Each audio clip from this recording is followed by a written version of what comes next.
Hello everybody, मी आहे ओजस आणि ही माझी आई ज्योत्स्ना. आरजे मराठी ब्लॉग्समध्ये तुमच्या सगळ्यांचं खूप खूप स्वागत आहे. आम्ही निघाले आहोत आमच्या गावाला.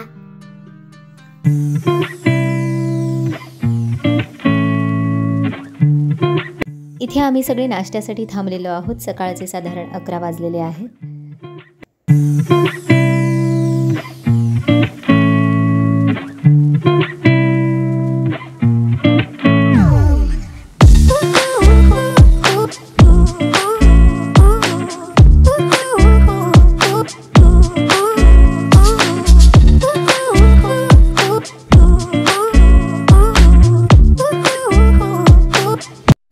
असा हा सुंदर रस्ता आणि या सुंदर रस्त्यावरून आमचा प्रवास सुरू झालेला आहे.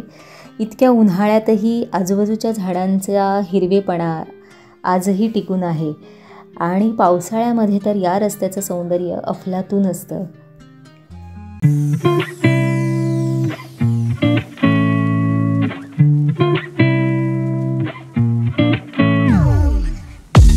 आणि फायनली आम्ही आमच्या गावी पोहोचलेलो आहोत.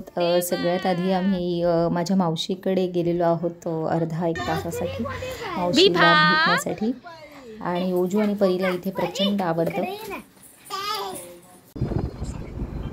मावशीला भेटून आम्ही आमच्या पुढच्या प्रवासाला निघालेलो आहोत आमच्या पप्पांच्या गावी जायला, चिंचोलीला. ओजस आय थिंक पहिल्यांदाच राहायला जाणार होता. याआधी तो गेला होता पण जास्त वेळ त्याला तेव्हा राहता आलं नव्हतं. आणि संध्याकाळ झालेली आहे. फायनली आम्ही आमच्या गावात पोहोचलेलो आहोत. ही आमच्या मळ्यात जाण्याची, पिंपरकर मळ्यात जाण्याची मधली वाट आहे आणि समोरच आता आमचं घर आहे. आम्ही चिंचोलीला पोहोचलो तेव्हा बऱ्यापैकी रात्र झाली होती आणि जेवणाची तयारी सुरू होती. चुलीवरती मस्त खमंग भाकऱ्या भाजल्या जात होत्या आणि छान असं वातावरण होतं. आणि गावी येण्याचं कारण तुम्हाला सांगायचं राहिलं की माझ्या काकांच्या मुलीचं लग्न आणि त्यानिमित्ताने आम्ही सगळेजण एकत्र आलेलो आहोत. आणि खूप छान वाईब्स आहेत या छान अंगणात. हे मंडप सजलेला आहे, सुंदर लाईटिंग, वाहणारा वारा आणि चुलीवरच्या भाकरीचा हा गंध. ए नवरीबाई तुझं बघू दे इकडं.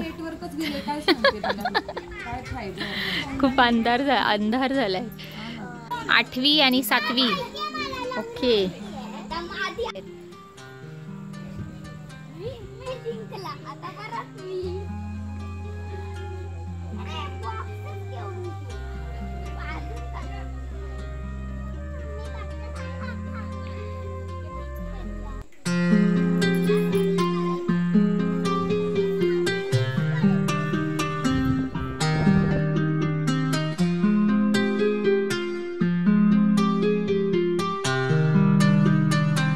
इथे जेवण तयार झाल्यावर जेवणाची पंगत बसलेली आहे. छानपैकी भरलेलं वांग, त्याची रस्सा भाजी, बाजरीची भाकरी, कारळ्याची चटणी, वरण भात असा सुंदर बेत आहे.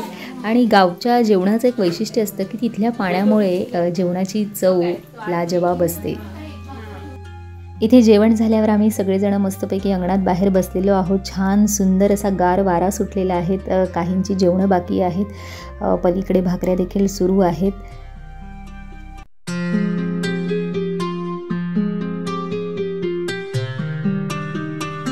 अशा पद्धतीने छोटासा ब्लॉग इथे संपलेला आहे आणि उद्या सकाळी लवकर उठायचं आहे. साखरपुडा आहे, हळद आहे.